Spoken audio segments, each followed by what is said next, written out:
বাড়ি যাবেন আর বলবেন যে কি 4টা গো কি?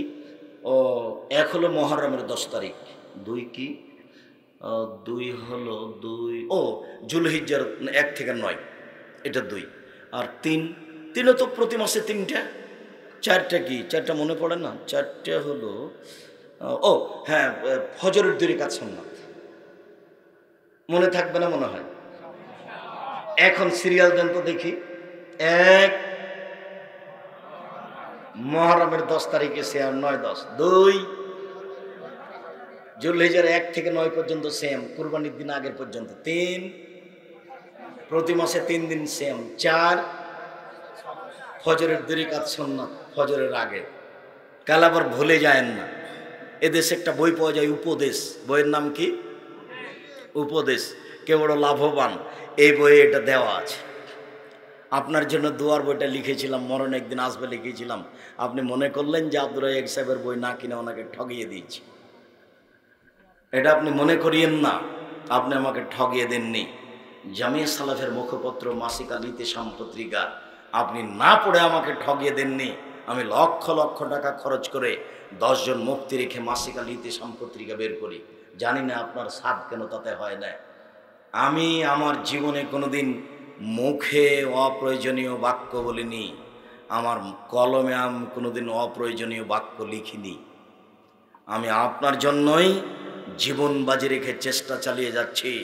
আমার মনে বড় সাধ, আমি এদেশের মাটিতে উন্নত মানের প্রতিষ্ঠান গড়বই ইনশাল্লাহ।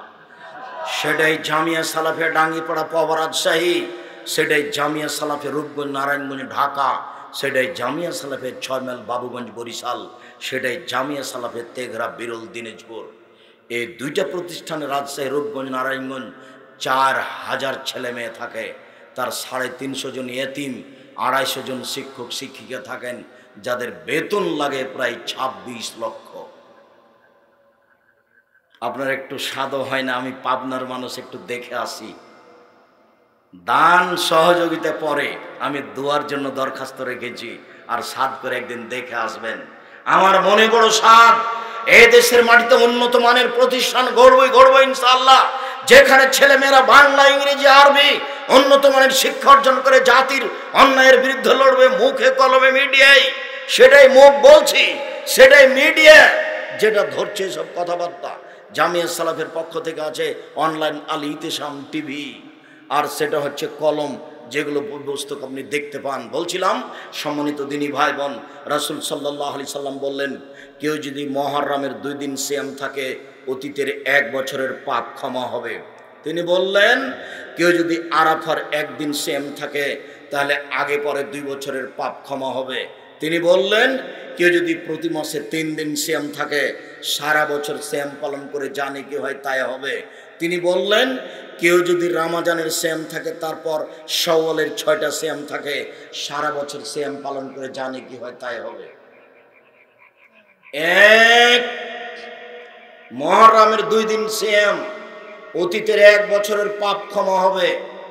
2 আরাফার 1 দিন সিয়াম, আগে পরে 2 বছরের পাপ ক্ষমা হবে। 3 প্রতি মাসে 3 দিন সিয়াম, সারা বছরের নেকি হবে। 4 শাওয়ালের 6 দিন সিয়াম, রমজানের পরে যদি শাওয়ালের 6 দিন সিয়াম থাকে, সারা বছর সিয়াম পালন করে জানে কি হয় তাই হবে। এ কথা আমি বলিনি, এ কথা মুহাম্মদ সাল্লাল্লাহু আলাইহি সাল্লাম বলেছেন। সম্মানিত দিনী ভাই বোন, এবার চলে আসি বৃহস্পতিবার সোমবার। রাসূল সাল্লাল্লাহু আলাইহি সাল্লাম বলছেন, আমি বৃহস্পতিবার সোমবার সিয়াম পালন করা ভালোবাসি। কেন? আনা উহিব্বু ইরফালি ওয়ানা সায়েম। সপ্তাহে 2 দিন রিপোর্ট পেশ করা হয় পাপ নেকি, আমার মনটা চায় যখন আল্লাহর কাছে রিপোর্ট পেশ করা হবে আমার, তখন আল্লাহ দেখুক যে আমি সিয়াম আছি। দেখো আমার রিপোর্টের সময় তুমি দেখো আমি সিয়াম আছি। সপ্তাহে 2 দিন রিপোর্ট পেশ করা হয়, কোন কোন দিন? বৃহস্পতিবার আর সোমবার।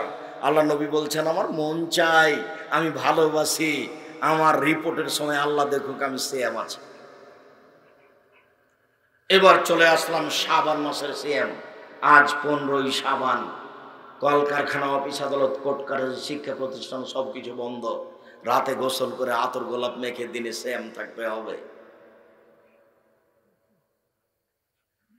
ওসামা ইবনে যায়েদ রাদিয়াল্লাহু তাআলা আনহু বলেন, আগে অনুবাদ বুঝেন, আমি অনুবাদক। ওসামা ইবনে যায়েদ রাদিয়াল্লাহু তাআলা আনহু বলেন, আমি বললাম আল্লাহর নবী, লাম আরাকা তাসুম বিশাহরিন মিনাশ শুহুরে মা তাসুমু শাবান। আল্লাহর নবী, আপনি শাবান মাসে যত সিয়াম থাকেন অন্য মাসে তো তত সিয়াম থাকেন না, এইটা কেন? আল্লাহর নবী, আপনি শাবান মাসে এত সিয়াম থাকেন কেন? আয়েশা রাদিয়াল্লাহু তাআলা আনহা বলেন, শাবান পুরোই সিয়াম থাকতেন, কয়েকটা বাদ শেষের দিকে। উম্মু সালমা রাদিয়াল্লাহু তাআলা আনহা বলেন, আল্লাহ রাসূল পুরো 2 মাস সিয়াম থাকতেন, শাবান ও রমাজান। সব বুখারী মুসলিমের হাদিস। আল্লাহর নবী, আপনি শাবান মাসে এত বেশি সিয়াম থাকেন কেন? এবার উত্তর। আচ্ছা দেখি জিজ্ঞাসাটা মনে থাকবে কিনা। জিজ্ঞাসাটা কি বলেন তো? আল্লাহর নবী, আপনি শাবান মাসে এত সিয়াম থাকেন কেন? বলেন তো জিজ্ঞাসাটা কি? আল্লাহর নবী, আপনি শাবান মাসে এত সিয়াম থাকেন কেন? দেখি আবার উত্তর কি হচ্ছে। তিনি বলছেন, জাকা সাহারুন, আরে এইটা একটা মাস, মানে রজব ও রামাজান, রজব ও রামাজানের মাঝে, আরে এইটা একটা মাস, রজব ও রামাজানের মাঝে এক ফলফিয়ান নাস, মানুষ তাতে গাফেল থাকে, মানুষ হিসাব করতে পারে না। জাকা সাহারুন, এটা এমন একটা মাস, তুরফাউল আমাল ইলা রাব্বিল আলামিন, বাৎসরিক রিপোর্ট এই মাসে পেশ করা হয়। অনা উহিব্ব, আমি ভালোবাসি, আইরফা আমালানা সাইম, আমার যখন বাৎসরিক রিপোর্ট পেশ করা হবে তখন আল্লাহ দেখুক আমি সিয়াম আছি। রিপোর্ট ধরার জন্য আমি এত বেশি বেশি সিয়াম থাকি।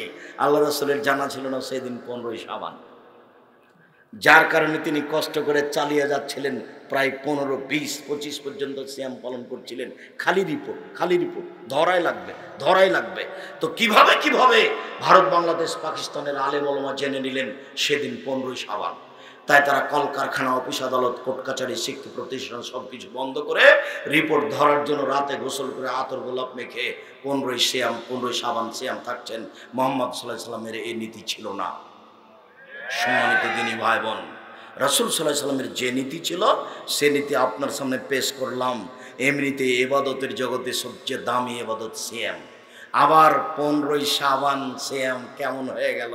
আল্লাহ রাসূল রিপোর্টের জন্য প্রতিদিন সিয়াম থাকতেন। তবে একটা হাদিসে এসেছে 15, অন্তত 1 থেকে 15, মানে 15 পর্যন্ত, 1 থেকে নিয়ে 15 পর্যন্ত সিয়াম পালনের চেষ্টা করতে হবে। 15ই শাবানের জাল হাদিস দিয়ে মানুষকে পাগল করা হলো। জাল হাদিসে বলা হচ্ছে, এই দিনে সন্ধ্যার সময় আল্লাহ সপ্তম আকাশ থেকে প্রথম আকাশে নেমে আসেন। এই দিনে 15ই শাবানে। আলী তুমি জানো 15ই শাবান কেমন দিন, কেমন রাত? এই দিনে সন্ধ্যার সময় আল্লাহ সপ্তম আকাশ থেকে প্রথম আকাশে নেমে আসেন আর বলেন, পৃথিবীর মানুষ তোমরা কে কি চাও, যা যে চাইবে তাই দিয়ে দিব। তোমরা কে ক্ষমা চাও, ক্ষমা ভিক্ষা দিব। তোমরা কে রুজি চাও, আমি রুজি দিয়ে দিব। সন্ধ্যার সময় নেমে এসে তিনি এই কথা বলেন, আয়েশা তুমি জানো 15ই শাবান কি? আরে এই দিনে যত মানুষ জন্ম নিবে তত মানুষের তালিকা হয়। আরে এই দিনে যত মানুষ মারা যাবে সবার তালিকা হয়। এই দিনে কে কি রুজি খাবে, 1 বছর কি রুটি খাবে না ভাত খাবে, এই দিনে নির্ধারণ করা হয়। আল্লাহ বলছেন যে এটা নির্ধারণ করা হয় লাইলাতুল কাদরে। লাইলাতুল কাদর 15 শাবানে আছে না রমজানে আছে? আল্লাহ বলছেন সব কিছু নির্ধারণ হয় লাইলাতুল কাদরে।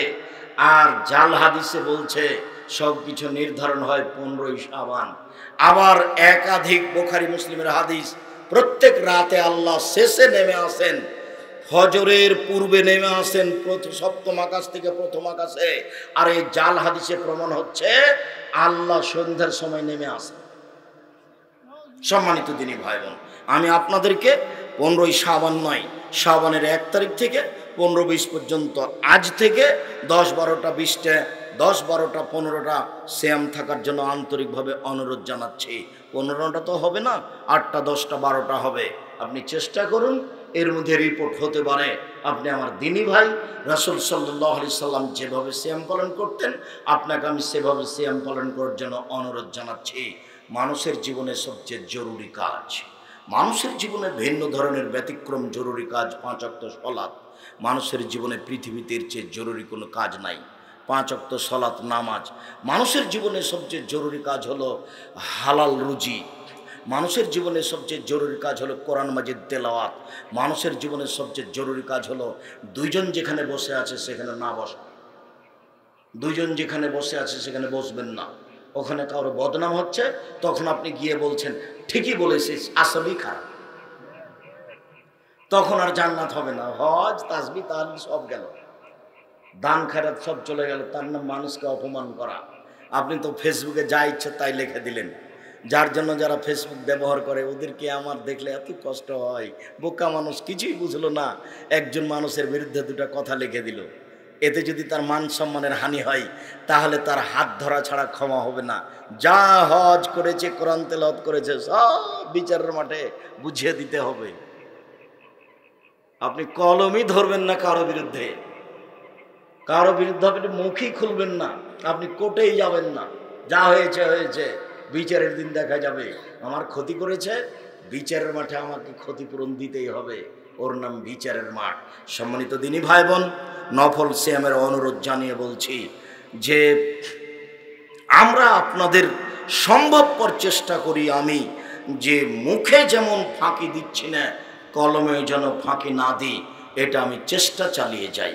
মর্মে দিনী ভাই বোন, আমি আপনাদেরকে বলি, তাওজিহুল কোরআন তাফসিরের কিতাব পুরো 3 খণ্ডই শুধুমাত্র কোরআন এবং হাদিস দিয়ে তাফসির করা আছে। জাল জৈব ভিন্ন করা আছে, সহিহ হাদিস ভিন্ন করা আছে। তার নাম তাওজিহুল কোরআন তাফসির। আপনারা মিন্নাতুল বারী পড়েন। আব্দুল্লাহ আপনারা অনেক সাদের ছেলে, আমিও আব্দুল্লাহর বই পড়ি। আব্দুল্লাহ জাতির জনগণের সাদের সন্তান। আমিও মনে করছি আব্দুল্লাহ জাতির জনগণের সাদের সন্তান হোক, আপনার ছেলেও হোক। আব্দুল্লাহ বিন আব্দুর রাজ্জাক, আপনি তার মিন্নাতুল বারী পড়তে আপনি আগ্রহী। ব্যতিক্রম বই, বুখারীর ব্যাখ্যা মিন্নাতুল বারী। আপনি মিন্নাতুল বারী পড়েন, আজও আছেন, নিয়ে যেয়ে পড়েন। তবে আমার অনুরোধ থাকছে, অল্প পয়সার বইটাও পড়বেন। সেটা হচ্ছে মাসিক আল ইতিসাম পত্রিকা। 25-30 টাকা বড় কথা নয়। আমি এ দিয়ে জাতির সঠিক আকিদা, বেঠিক আকিদা থেকে সঠিক আকিদা নিয়ে আসার জন্য প্রাণপণে চেষ্টা চালিয়ে যাচ্ছি।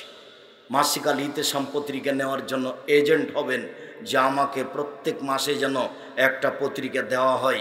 আব্দুর রাজ্জাক সাহেব এত কষ্ট করে লক্ষ লক্ষ টাকা খরচ করে একটা পত্রিকা বের করছেন 50টা প্রশ্নের উত্তর দিয়ে। এত প্রশ্নের উত্তর দিয়ে এদেশে কোনো পত্রিকা নেই বাংলা ভাষায়। আর আমি একটু 30 টাকা খরচ করে একটা পত্রিকা পড়তে পারি না। আমি আপনার কাছের দিনী ভাই বোন, আমি মনে রাখি যে আপনি আমার খুব কাছের মানুষ, আপনাকে আমি খুব ভালোবাসি আন্তরিকভাবে। অতএব জামিয়া সালাফের জন্য যেভাবে দোয়া করবেন, বই পুস্তকগুলোকে সেভাবে মূল্যায়ন করবেন। জামিয়া সালাফের মুখপত্র পত্রিকা হচ্ছে মাসিক আল ইতিসাম পত্রিকা। জামিয়া সালাফের ডাঙ্গিপাড়া পবা রাজশাহী প্রায় 25 বিঘা জমির উপরে অবস্থান করে। সেখানে একটা বড় মসজিদ আছে 90% জমির উপরে, যার একতলাতে 3000 মানুষ সালাত আদায় করতে পারবে। জামিয়া সালাফের রূপগঞ্জ, নারায়ণগঞ্জ, ঢাকা প্রায় 50 বিঘা জমির উপরে অবস্থান করে, যেখানে একটা মসজিদ তৈরি হবে 200 শতক জমির উপরে, যার একতলাতে 10,000 মানুষ একসাথে সালাত আদায় করতে পারবে ইনশাআল্লাহ। সেই অস্থায়ী মসজিদে আজকে দ্বিতীয় জুমা খুতবা দিলাম। ওইদিকে কেউ ঢাকায় গেলেন, বাইতুল হাম জামে মসজিদ হাঁটাবো, হাঁটাবো রূপগঞ্জ, নারায়ণগঞ্জ, ঢাকায়, সেখানে পৌঁছবেন। পূর্বাচলের শেষ অংশে কাঞ্চন ব্রিজের পাশে। আজকে আলোচনার শেষে আমি আপনাদেরকে বইগুলি সংগ্রহ করার জন্য অনুরোধ জানাচ্ছি। বিশেষভাবে নতুন একটা বই বের হয়েছে পোশাক, বিশেষভাবে সলাতের ওপরে, যেটা নামাজের ওপরে, সলাতের উপরে বই বের হয়েছে। এছাড়া আপনি মাসিক আল ইতিসাম পত্রিকা নিয়ে যাবেন অবশ্যই।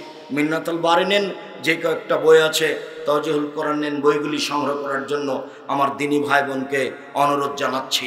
কেউ মাসিক আল ইতিসাম পত্রিকা ছাড়া যাবেন না, 25-30 টাকা ছাড়া কেউ যাবেন না। নিজের কাছে না থাকলে আর একজনের কাছে নিয়ে যাবেন। আমি আপনাদের জন্য আন্তরিকভাবে দোয়া করি, আল্লাহ যারা এখানে এসে এই প্রোগ্রামকে সফল করলো, তুমি তাদের যা যায় খায়ের দান করো। যারা ব্যবস্থাপনা করেছে তাদের তুমি যা যায় খায়ের দান করো। যারা আমরা এখানে প্রশাসনিকভাবে সহযোগিতা করেছি তাদের যাজায়ে খায়ের দান করো। তোমার দরবারে এই জোরালো দাবি ও দাওয়াত দোয়া রেখে আজকের সংক্ষিপ্ত আলোচনা এখানে শেষ করলাম।